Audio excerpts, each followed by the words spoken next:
Welcome to Rodney Veal's Inspired By, a production of Public Media Connect, the regional partnership of CET in Cincinnati and Think TV in Dayton.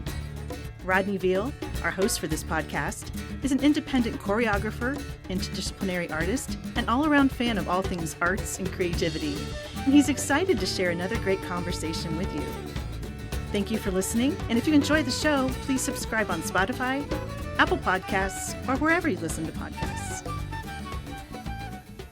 Hello, everybody. I'm Rodney Veal. I'm the host of Rodney Veal's Inspired By podcast. And today I have the extreme honor and privilege to sit down and have a conversation with Leroy D, who is a poet, spoken word artist, community activist, all-around champion of culture and spoken word and everything connected to the arts in this community. He's the next generation of folks who are going to take over for the arts in our town, and it's going into great hands. And I'm super excited to talk about Leroy and his journey and all good things about spoken word and being an artist. So welcome, Leroy.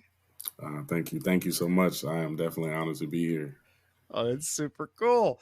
So I was thinking back to when we first met, and this is pre-COVID. So then I could not date the when and the calendar when we first ran into each other. But I believe it was at the Dayton Live, and there was a presentation of spoken word through the OAC, the Ohio Arts Council? That sounds about right. I feel like I just feel like it's like, you know, when you have these like, you know, these in-person experiences. But I remember you vividly because it was like you had such an assurance to your presence and the words that you were speaking, and it was so powerful, and it was very clear it was coming directly from you. And so I was like, oh, and then of course our paths have crossed so many times in life since then. I'm just kind of curious because I get to now ask you questions about your life. You stated something in something I found online that, you know, that this in many ways gave your life a direction. Can you elaborate on what that means? What is it about this that gave you the direction that you think your life didn't have? As in like poetry, art in general? All of it, sir. Man, as I was getting out of college, I was struggling with just figuring out what I wanted to do. I thought that computer engineering was what I wanted to do with my life. I loved math and science. I went to Wright State for computer engineering. I had my first few coding classes, and I was like, this is interesting, but this is just not it. I don't know what it is.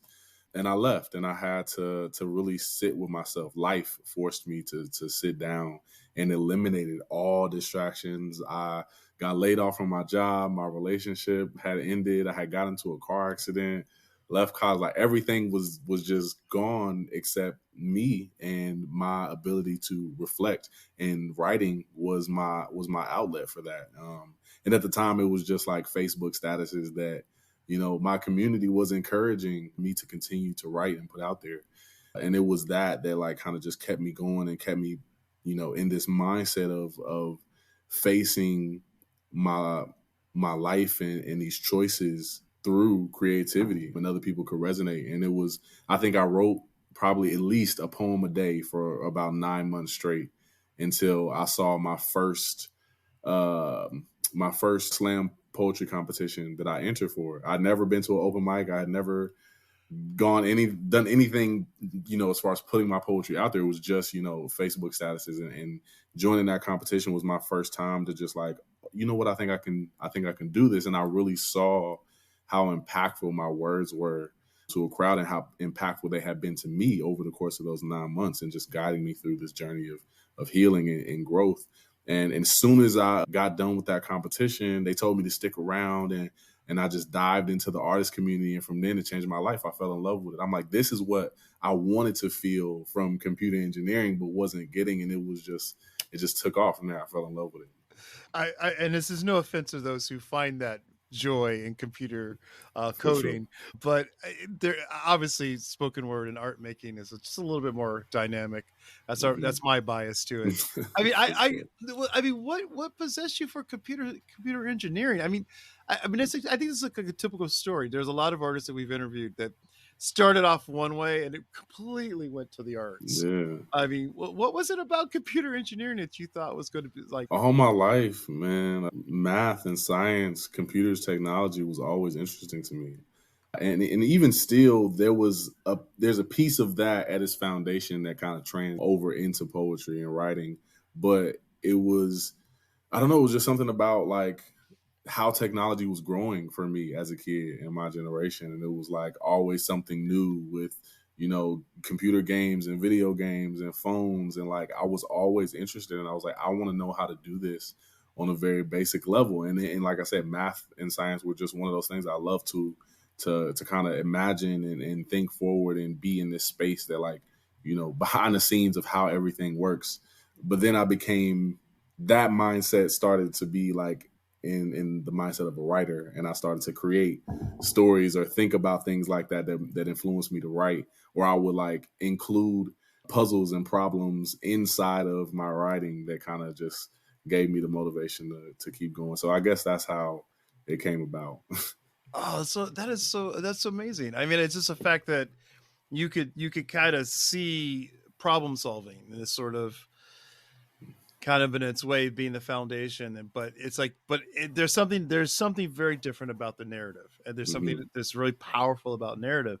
And what was I mean, other than the obviously the Facebook community and the community of poetry and writing encouraged you. Mhm.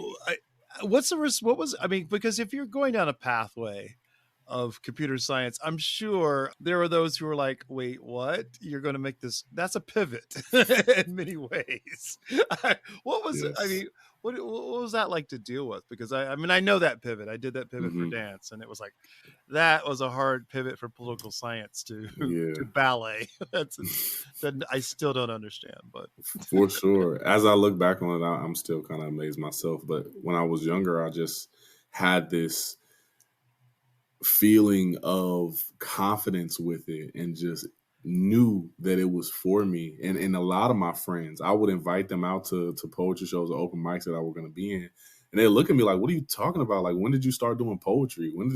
What? Like, when it happened that fast, a lot of my friends didn't even catch up, and they were thrown off. And it wasn't until, they started to come out and see me perform that they understood. And the people that I was starting to build around me, the community that I was starting to be a part of, it was just undeniable that this is who I had become. I think it took my parents, my family, the longest to really kind of get adjusted to that, for sure. And it was some years before I really started to show them like, hey, this is what this is doing for me. Like, and I really, this is just who I am. This is where I'm at. And I need the support. If not, like, I mean, I'm going to keep doing it, but it was just something that nothing could stop me with. Like, nobody's opinion could change what I had already seen and felt. oh, I love how you said that nobody could change that feeling, that and that this is right. This felt right for you. Hmm. I hear that a lot. I mean, we've only done the podcast. I'm talking like I've been doing this podcast for 20 years or something. But it's like, It's, but it's it seems it is a common thread. It's like we can't. There's something about the path that we've choose. Like it just speaks to us mhm. that we just can't let go of. Yeah. You could turn, you could try to pivot away from it, but it's undeniable. And once you get a Mhm. taste of it, I always tell people, when you get a taste of it, it's something. It's addictive. It's an Yeah. addiction in a way, because you just constantly want to understand it and and embody it. And I felt like when I first saw you, this is the first time I encountered you in spoken word. Hmm. It felt embodied.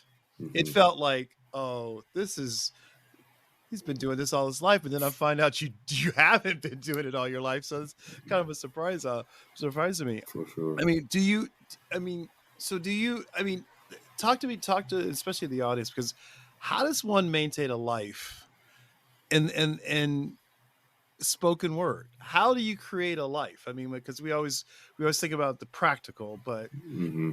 but for those who may not understand this, I mean, how do you then start to see the artwork in context of everything else? Hmm.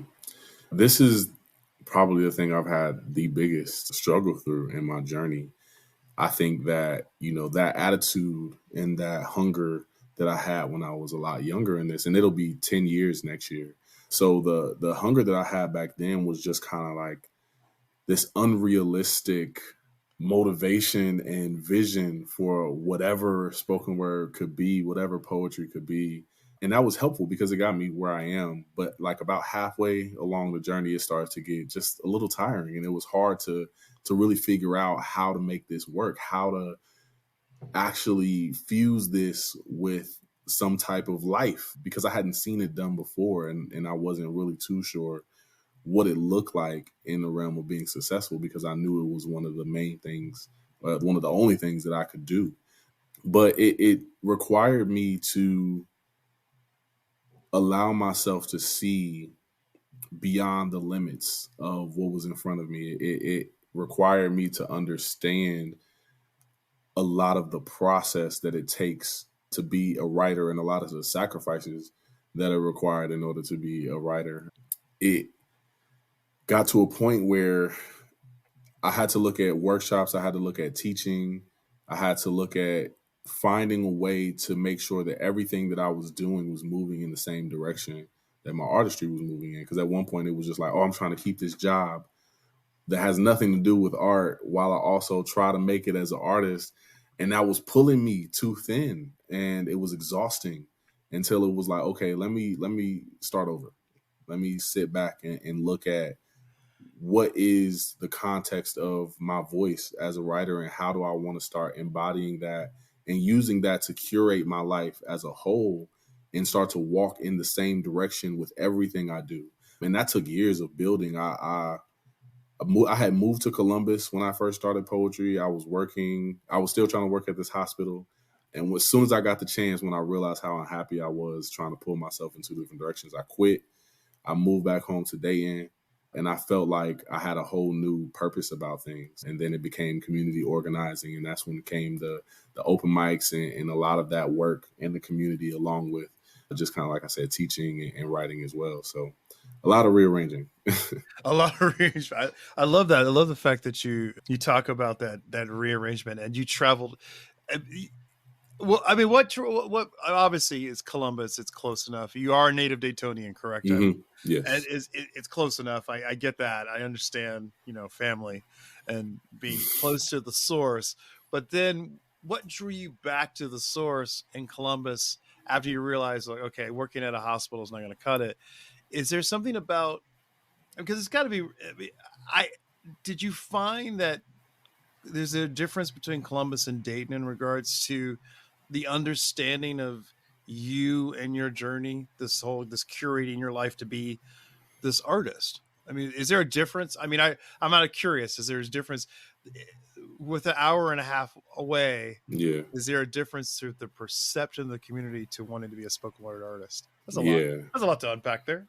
For sure. But definitely, I didn't feel like I had a lot of guidance here in Dayton to really fully realize what I wanted, or to see what spoken word could be. The spoken word scene back then, and it's changed a lot since I had moved there. And I was in about 2015. When I got there, there was about an open mic every week, every day of the week. There was slams all the time. Scott Woods, JG, CR Freeman, so many other just legends in the poetry and spoken word game that were able to provide mentorship and just examples through how much infrastructure was there for performing artists, and especially poets. But in Dayton, it wasn't all the way like that. And let me be specific as well to say that it was a lot of Black artists that I needed to see representation from as well. And that's what there wasn't a lot of here in Dayton in that way. So it was understanding that Columbus had a lot to teach me, and it was kind of my place of solitude and study, away from everything that could distract me here, and to just be under the wing of people who were actually doing it. And when I came back to Dayton, it was like I didn't want to come back until I knew I had something to bring back to add to it. And that was a lot of what I learned from Columbus. Okay, so which kind of I have a question about that whole learning, because learning seems to be like you're constantly wanting to absorb and take in information. Mm-hmm. And I kind of get the vibe, and we're going to talk about your trip to Paris because that's where we have a kind of a kindred spirit about leaving the country. For sure. It's my question is about that learning piece of it, is affecting you, and also too there's representation. Mm-hmm. I mean, do you think that now, because you've been at this now in this realm for 10 years, almost a decade, have we started to see a greater range of representation in the spoken word community and of African American men? I mean, I take that as, let's go directly to the head on that, is that we're starting, is that more prevalent now, and that's got to be it for me. I know it's from my end, it's very satisfying in dance to see Mm-hmm. more leadership in the arts in general, but specifically to your realm. It's kind of nice to be able to say, I've got mentors, but there are more Mm-hmm. as it started to grow. So how does that feel now? How does it resonate with you now? Man, for one, it's different because I'm on a whole different side of it. I'm no longer the younger poet who, is looking for mentorship. I'm actually out here providing it, spaces and all. So that's so interesting. So I will definitely say that there are a lot of up and coming artists that are practicing here in Dayton, that are looking for a place to perform, that are trying to put themselves out there, as well as strengthen their craft. Is it more mentorship, more platforms, support? I'll say it's grown a little bit, but there's still a lot more to be had there. But at the same time, and a part of what I'll probably talk more about from my trip to France is that I just think there's a lack of understanding for what type of infrastructure we need as artists, especially as writers. And there's a lot of things that I feel like we're missing in Dayton to have such a icon like Paul Laurence Dunbar. And for so many writers to be coming up here, there should be a lot more infrastructure for us to be able to, come up with or climb up with. So yeah, it's grown a little bit, but there's still more I would like to see. More you like to, I think that would be that's a statement for all of us. I think that's a totally legitimate observation. Mm-hmm. And so, I mean, and I love how you evoked Paul Laurence Dunbar, because one of the things that I've discovered, we've been working on this documentary on Bing Davis, Mm-hmm. and this notion that the infrastructure for science and technology was put in place, but there was no infrastructure put in for literature and spoken word and language, Mm-hmm. because we had someone who changed the world and how we see poetry and language from an African American perspective. And so, I mean, that's, you're talking well over 100 years ago. Mm-hmm. And so we're at this place now. It's obviously in our DNA. If you're from Dayton, Mm-hmm. it's in our DNA to kind of, you just tap the well of the word and spoken language. Undoubtedly. So when you talk about mentorship, you applied for funding from the county, Montgomery County Arts and Cultural District, Mm-hmm. and it was to start the Baldwin Cafe. Talk about that. I mean, because that was like, you talk about creating space. You went and created space. Yeah. So, talk about it. I mean, how did that? I mean, you went beyond just the words. You were like, let me build a structure. For sure. And again, like, man, definitely representation for where my mind was and just how like forward thinking I was without worrying about anything. But I saw the possibilities, and it was right around the time when I started to get into James Baldwin, and James Baldwin had changed me that much that I'm like, I want to name a bookstore Baldwin Cafe. Like, this is a part of what I want to provide here, and understanding how important Black literature is for my growth and for so many other people's growth I've seen around the city and in my community.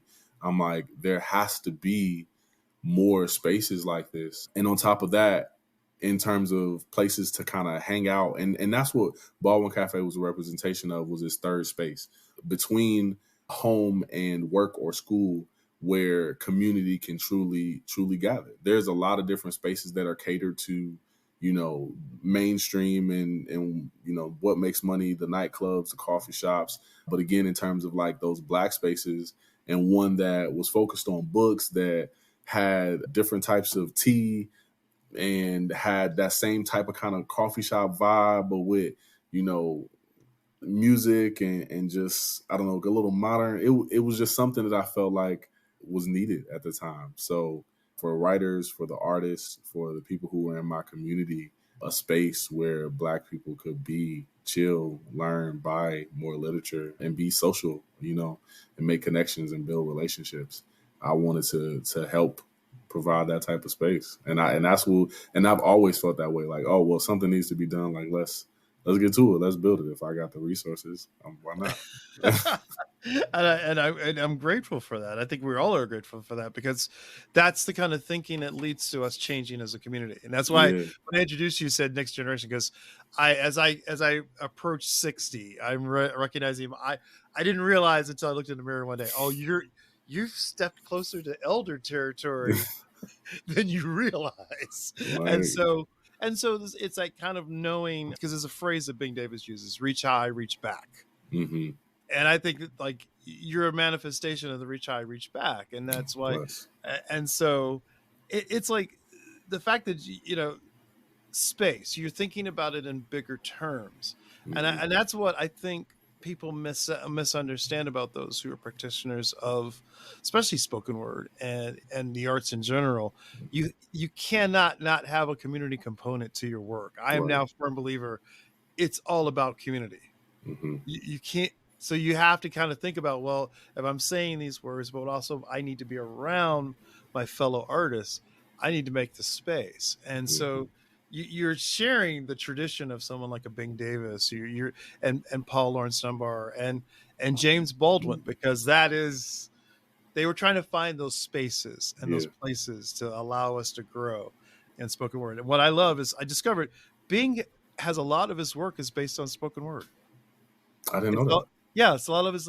There's a series of works he did in his early career based that Paul Laurence Dunbar wrote. Okay. That started a whole series of clay vessels. Wow.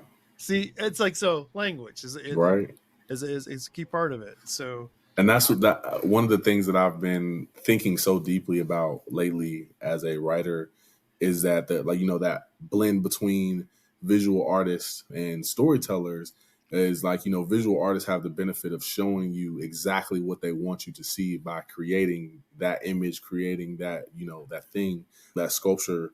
But writers don't necessarily have that luxury. We have to say the right words to implant that vision into the audience's minds and into their hearts to get them to feel what we're trying to get them to feel and see what we're trying to get them to see. And that, to think about that in the exchange of a writer being able to give a visual artist the words to translate that into something physical is mind-blowing to me. And it just is representative of, what change looks like in real time from person to person and how that influence manifests. Oh, so I have a question. Have you collaborated with visual artists? Have you done any collaborations with other people outside in other disciplines? A little bit. Me and Dave Scott actually worked on some things during my first book release, The Love and Theory of Womanology, but I have some even bigger plans, a next level collaboration in mind for what I want to put together for, my experience from France. So more to come on that for sure. Oh, cool. So let's talk about your first book, that as a collaborative effort. I mean, you published. I mean, that's pretty, like I said, you've committed to doing this to the point where it's like, I'm going to publish, I'm going to create space. So what's it like? What surprised you about pulling your work together on the page and creating something that's very permanent, a book? I mean, what's different about that versus doing it as a performative element in front of people? It's kind of nerve-wracking, to be honest. Let me say that first, because It's in a book. I'm putting it out there, and I'm about to hit publish. And I proofread this thing. I've had people edit it. I've looked over it so many times, and I'm like, please don't let there be no mistakes. Please let people understand what this is about. And like by the time I got through it, I had already kind of moved on from the concept, and I was like, I just want to like put that aside and work on the next thing because, I don't want it to feel outdated, but I had to realize that there are people who still haven't experienced it yet, and they still need to hear that before I even move on to the next thing. So that was a lot to come to terms with, but it was also a really great accomplishment. It was something that I never thought I'd be doing, and to sit there and take the time. This is the first book I wrote after moving back from Columbus, and I told you I hit a complete reset. I was like, I don't want to work for any more jobs that are not moving in the direction that I see myself going in. And up until this point, my resume has looked nothing. It looked like nothing else besides just, regular jobs that are getting me by. That had nothing to do with, what I wanted. And so it was just a hard stop, moved back to Dayton.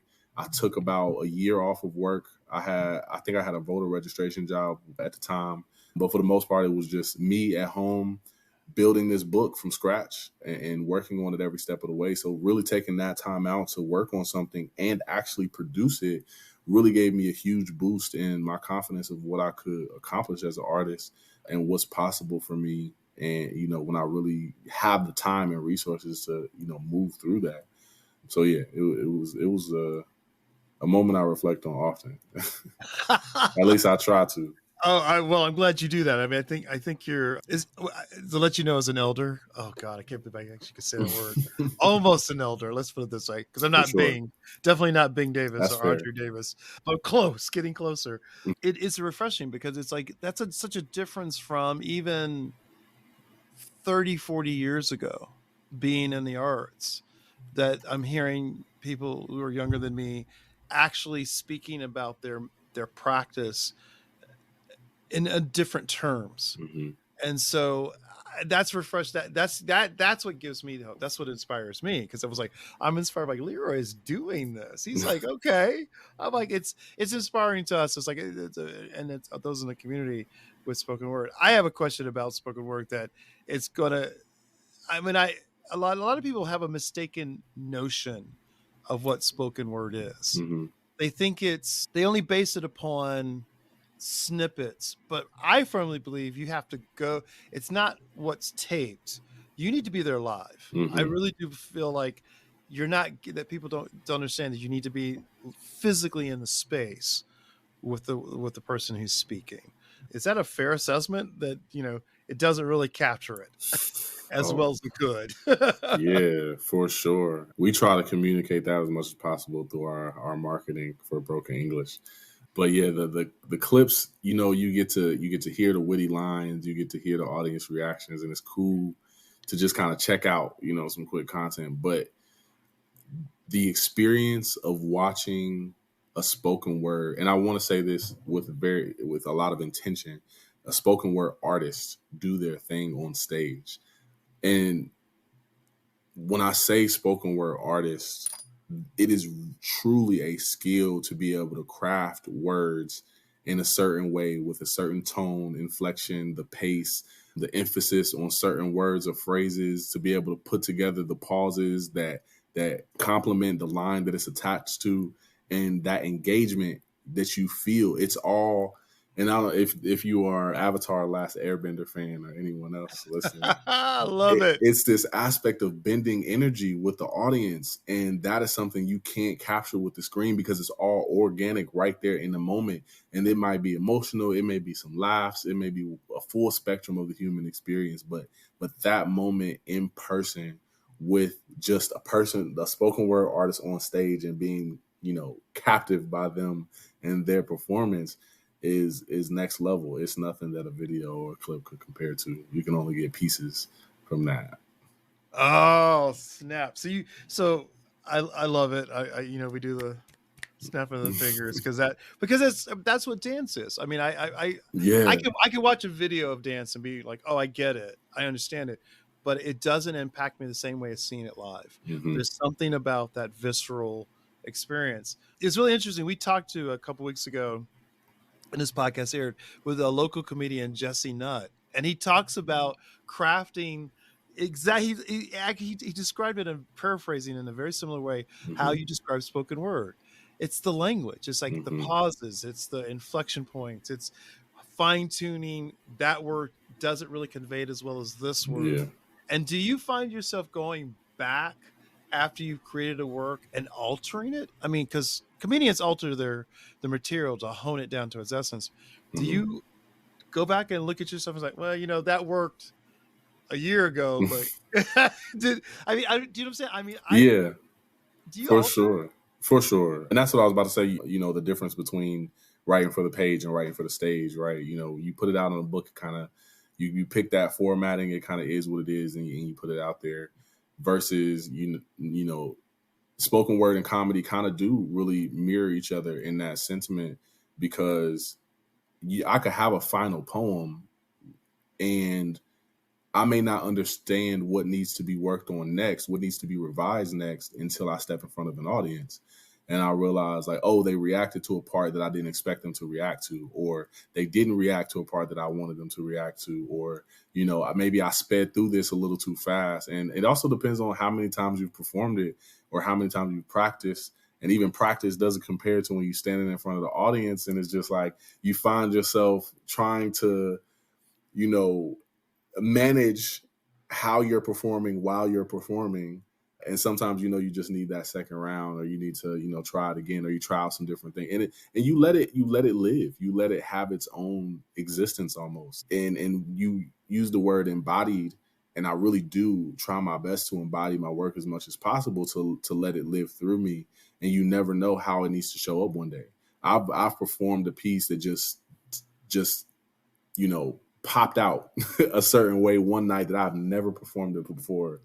Any times I had performed it 100 times before that, and it would be something I'm like, okay, I'm taking notes from that. Like the way that flow went really well, and the audience felt like they were just attentive and hanging on to every word. So yeah, the performance definitely needs, some revisions or some, reworking, just like the writing sometimes.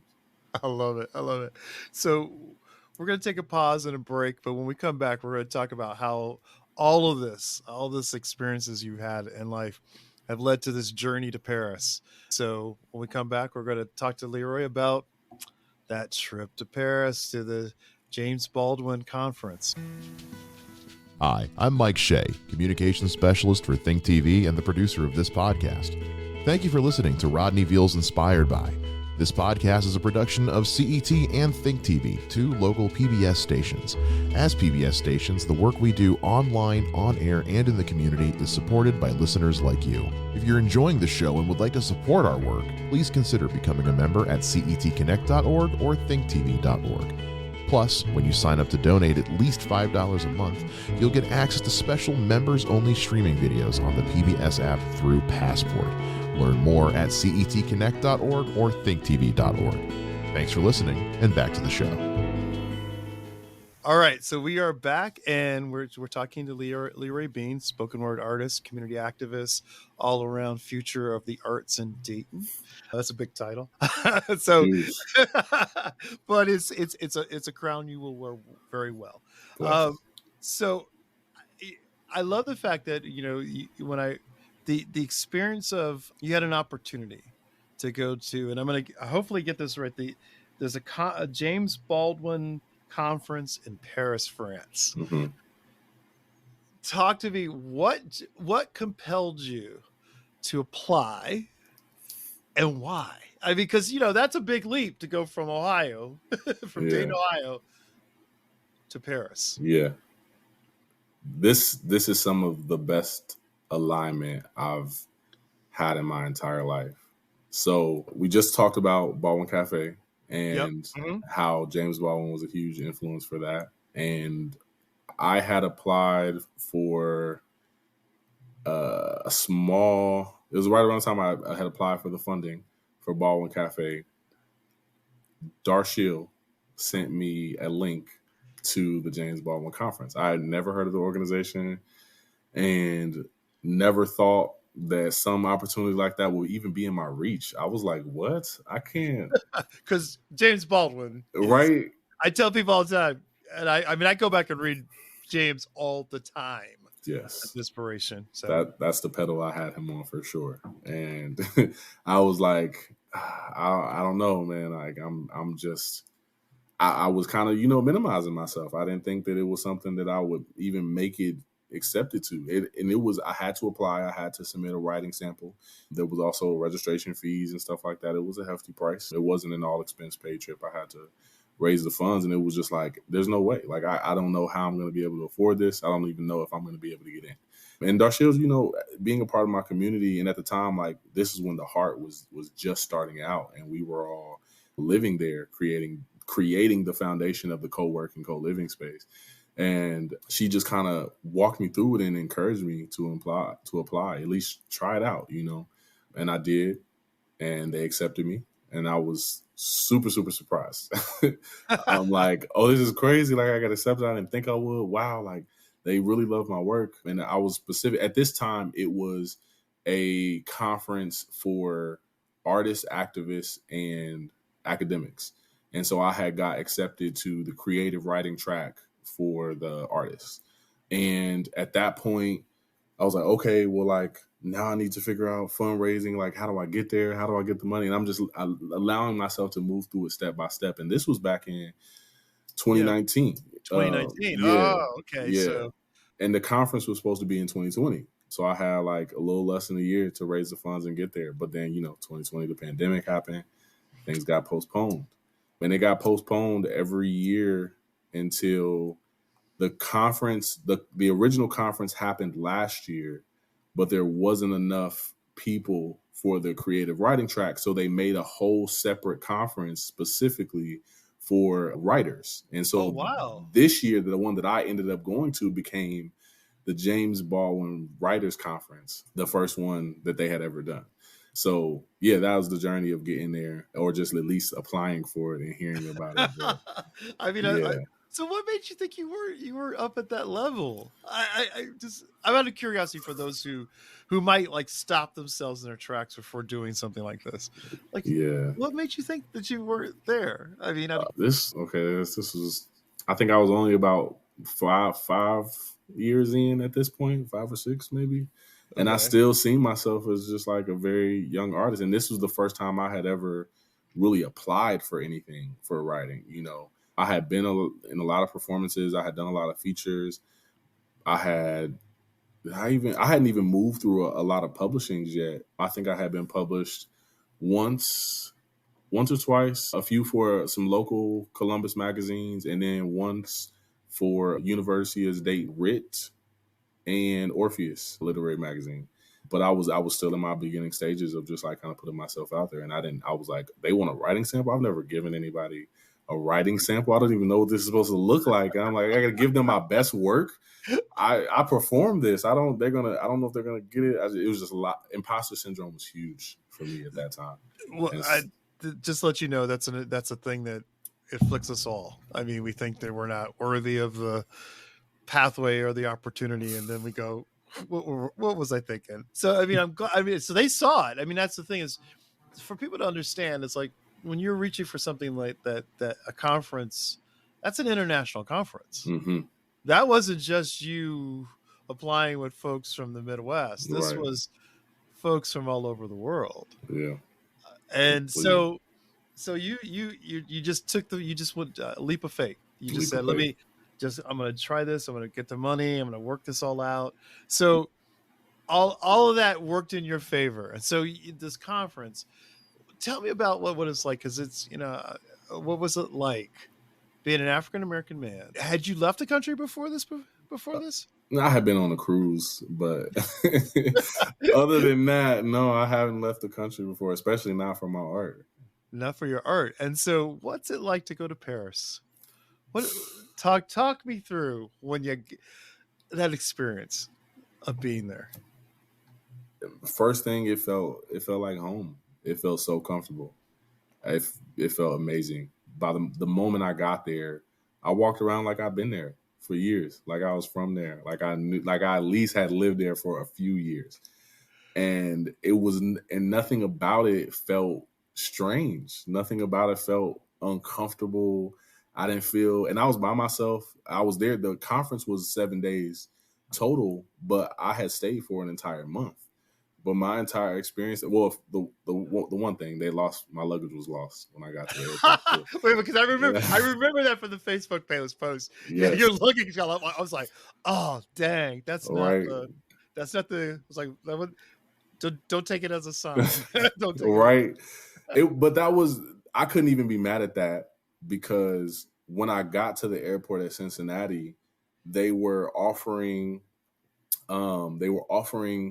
to give gift cards or buy people's tickets because the plane was overbooked. And I was like, oh, let me go see. I could use some extra spending money. Let me go see what they're offering. It was offering $2,000 to give them my seat, and it was only going to be a 2-hour delay for me to get to Paris. And I was like, oh yeah, that's cool. And so for $2,000, I can't be mad that my luggage was lost. There's give and take. There's a process, and there's balance in the universe. I can't be mad at it. I'm like, wow. I mean, so you even made money off of it. I love that. A few times. So I love that familiarity, that comfort, because I've felt that way when I've been to Paris. I felt like I'm at home. I mean, it was like, oh, okay. I mean, because I didn't go on a tour. We went just as people. We just booked a hotel and walked around. Got to. And I think what would surprise most people from the United States about Paris, they don't realize, because there's a stereotype, and I don't think they fully understand that there's a vibrant African communities, and that did something for my energy and my joy. Yeah, to see how they maneuvered through space. Definitely. So what was that like, in encountering someone who looks like you but isn't? It's from the motherland, right, so to speak. Oh man, it was definitely really interesting. I was all over. I wish I would have known more about the districts before I stayed there. I ended up staying in, which is more so like the Asian community, but we spent a lot of time in the 18th arrondissement, which was, predominantly Black there, and being able to walk around and see all of the shops, just how they operated, the food, being from all over, it was very comfortable. Nothing felt out of place. And even one of the first nights I got there, we went to a Black-owned restaurant, and I think that was one of the most up close experiences I had gotten, because I'm like, the music that they played, they danced while they cooked. The waitresses were so comfortable, and like we could have like really easy conversation. We ended up meeting the owners of the restaurant, and like they talked to us, like, everything was cool. They invited us to a club that they owned, gave us free access, and we got to go to a party later that night. So it was just like it was like comfortable. It was like I had been there for some years, and I had already known people, but it was that friendly when we were there. So everyone that I met, and I met a lot of people too that were from the United States, a few expats that live there in Paris now and were artists, and they showed me around in a lot of different areas as well. So it was really comfortable, man. It felt, again, at home. Oh yeah. And so that feeling of comfort and home is, I'm thinking about the fact that now you're like, you're there and you're working in a conference. What was it like to kind of, because you said it changed you. I mean, you said the conference work changed you, and you had a month after the conference to kind of unpack it all. I mean, so what was the conference itself like? I mean, it was like, what do you do in a writer's conference? I know what we do in a dancer's conference. I mean, we're moving, we're talking, we're moving, we're talking, we're constantly dissecting where our movement is being generated from. Are you doing the same thing with language? Yeah, in a way. It was a lot of experiences, and I think writers are kind of best described as just these observers, witnesses, of the things that are going on around them. So we got a lot of chances to just kind of take in a lot of different areas in Paris. So the conference wasn't stationed at one location. Oh, It jumped around at different venues that they were able to book for different workshops. So the first day we had just like a meet and greet out by the river. And then the second day we had a workshop that was at this place called La Carousel, which was actually the first cabaret that Josephine Baker owned. And we got to have a mini museum exhibit where I got to see some of her edge control. And we had a workshop that was split for poets and then for fiction writers. And we listened to some James Baldwin and we had a conversation. And then we got to go to the Picasso Museum after that. And then I think that was the first day of the open mic that we had. And then the rest of the days were pretty similar. We would have a workshop. We would probably go on a tour or visit like some other location to kind of just see around the city. And then we would have an open mic or a panel with some writers that were there. And that was the gist of about like 5 days for the conference. It was like that. And then the last 2 days, we took a trip to Nice in south of France, and specifically St. Paul de Vence, where James Baldwin spent the last 17 years of his life. And we actually got to talk to one of his old friends that was there around his neighborhood. And he got to tell us stories. He got to show us some sculptures that he had made in memory of James Baldwin, some books that James Baldwin had signed for him. And we also just got to kind of see a little bit more around that area. We got to take a tour of his old house, not inside, but just kind of around what it looked like. Because unfortunately, it's now being turned into some condos. But, but yeah, it was a lot of eating experiences, of course, as well. But culinary, food. Yeah, that's what they do well. Yeah, a lot of writing experiences and being able to also perform at open mics and stuff. So were the open mics open to the public, or was it just to the conference participants? I mean, I'm kind of curious about that, because sometimes when we go to conferences, you just you perform for your peers, but did it open up? Did it allow for other people to kind of participate? No, it was only for the conference members. However, I was determined to visit an open mic that was local, that was open to the public. And the second day of the workshop, I had met a guy there who had facilitated the workshop, and he told me about a English speaking open mic that happened on Mondays. And so Monday was also a day for one of our open mics. And so I was like, okay, well, I'm gonna go to our open mic and then I'm gonna show up at, the one that's in the 18th. So we ended up getting our open mic pushed back a couple hours because there was a delay with something. And I'm like, okay, well, I'm gonna still try to make it, because Bruce, who was the facilitator of the workshop, he told me, you got to be there exactly at 8, because if you're not there at 8, you're gonna miss the sign up because it fills up quick. So I'm like, okay, I can't miss this. I got to time out everything perfectly.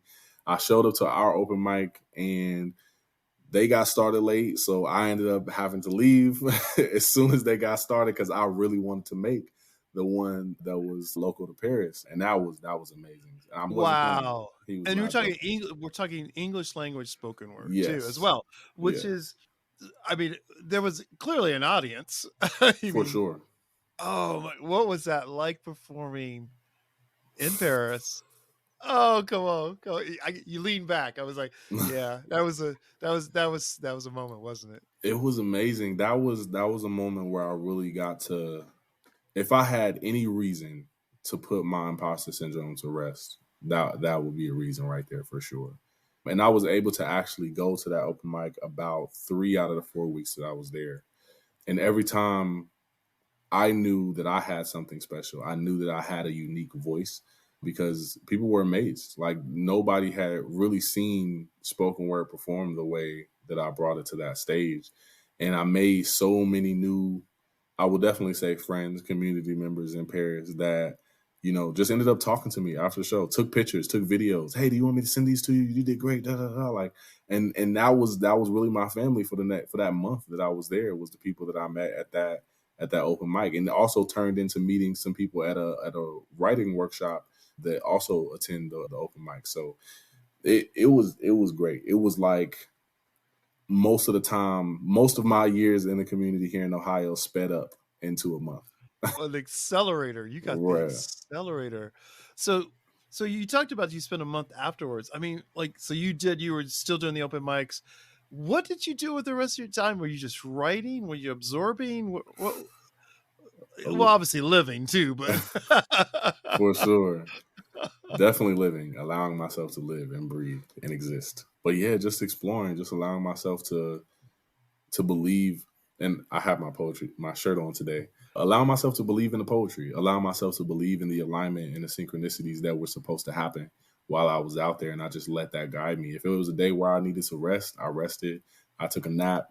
I slept in late, whatever I needed to do. But there were days where I just went to go explore. I just walked in no direction in particular.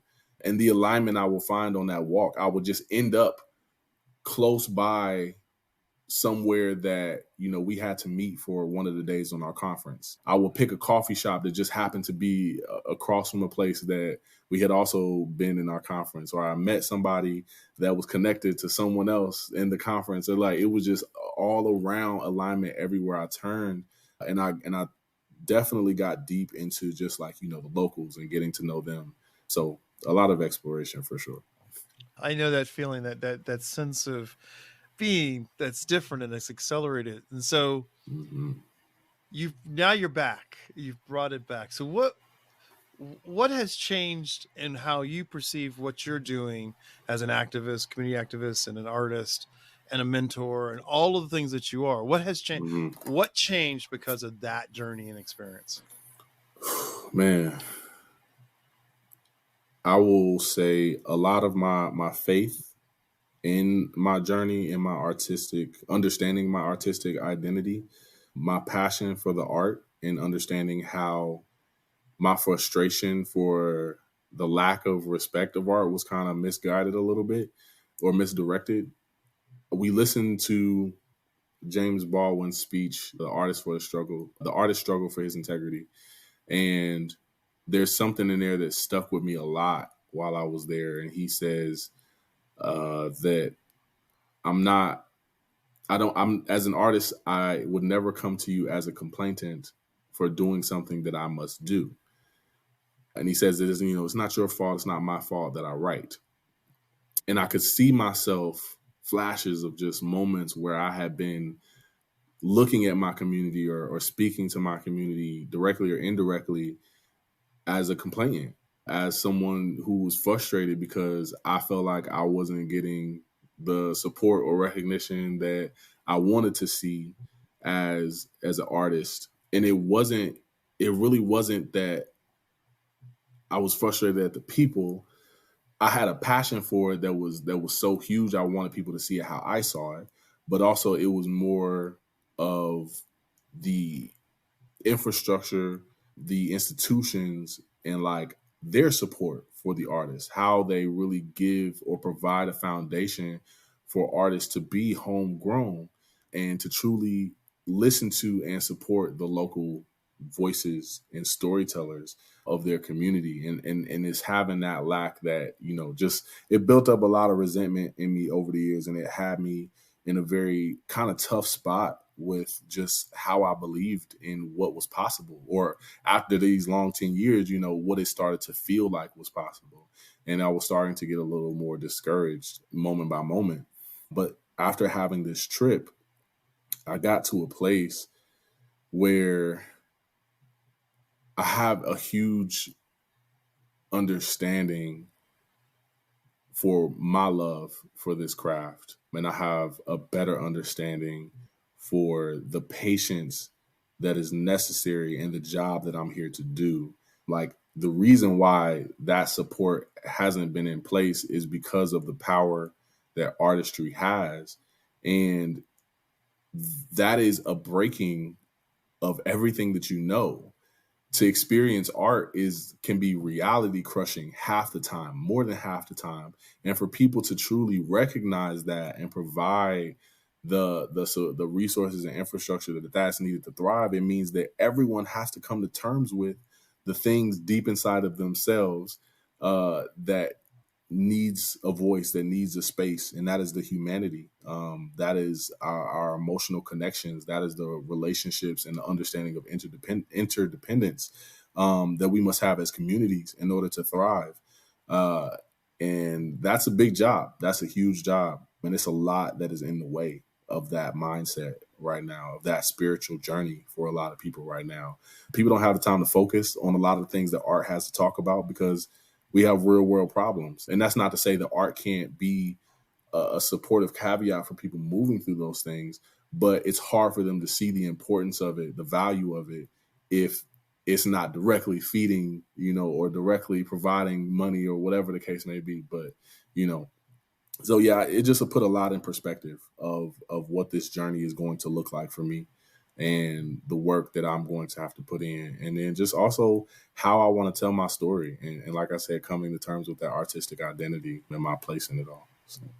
That's why you are the future of the arts, because it's a journey. Yeah. You don't see it as a final destination. And so this is what I think all of our people who listen to the podcast needed to hear.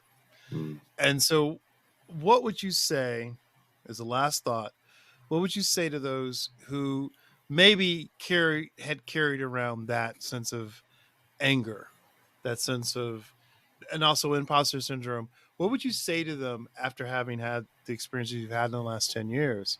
What would you say to them that would help them change their minds or see it differently? What would be your words of advice and wisdom? First and foremost, believe in the poetry, believe in the alignment and the way that things work. As an artist, as someone who has a voice of the people, who is one of the very few that speaks the real reality of the human experience, we have to go through a lot of challenges and trials and struggles in order to be proper representations of the things that we're talking about. You can't talk about it if you haven't been through it. You can't give a testimony if there hasn't been anything lived to be able to give that testimony for. So understanding that everything that an artist has to go through in their life is necessary in order for us to, for one, translate it into art, however that may be, to put us on the path that we need and to put us in front of the people that we need to be in front of in order to change the minds, in order to change the hearts. It's all connected. And there is always going to be somebody. There's an audience for everyone. And we have to believe that our work is bigger than us. As human beings, as this life can last, it's bigger than all of that. And we have to trust where that is going to go every step of the way. So to continue to see those, remind yourself of those moments. And folks, there we have it. Leroy, thank you so much. Thank you. It's given me hope, joy, and dreams. It's everything in between. So, bless. I appreciate that. This has been a wonderful conversation. Rodney Veal's Inspired By is a production of Public Media Connect, the regional partnership of CET in Cincinnati and Think TV in Dayton. There's a lot of great art happening around Southwest Ohio, and we're excited to be part of it. If you like this episode, please subscribe on Spotify, Apple Podcasts, or wherever you listen to podcasts. You can learn more and find the show notes at thinktv.org/inspired by or cetconnect.org/inspired by. Thank you.